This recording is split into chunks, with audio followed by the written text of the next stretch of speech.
Day 89, and you're going to be building your own community chat app. Okay, very, very simple, this app. You're going to have a page that displays a login screen. Now you can use the simple or the complex version of Replit Auth. It's entirely up to you. You get in the same place with both versions of the program. Once authenticated, you're going to dump the user into a chat room. You're going to see the last 5 messages on the screen and be able to add your own message. Now you will need to use Replit DB, and you will need to use a key that is a timestamp, and make sure the user's ID, username, whatever you need is in the dictionary, as well as their message. I would like you to show the chat as if it's coming from the user's profile picture with their name on it, so we know who's saying what. And I'd like you to add one extra step.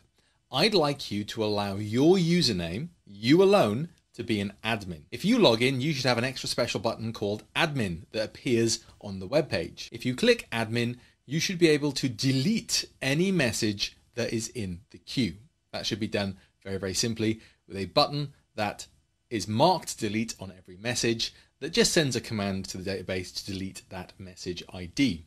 So you may need a hidden input field on each message to store its unique timecode, its key value.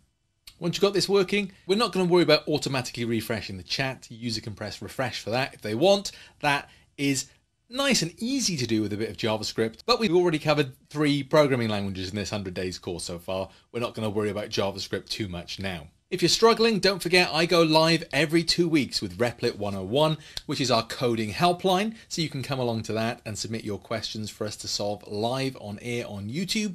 Or you could pop into the Discord and ask those lovely people there in the 100 Days forum exactly what your question is, and they'll try and solve it for you. And you can even go to our ask.replit.com page, where we have a 100 Days section specifically for questions about all of the projects. When you're done, publish it to our community so we can all partake in chat excellence with you, and then share it with the hashtag Replit 100 Days of Code so that we can see what you're doing on social media.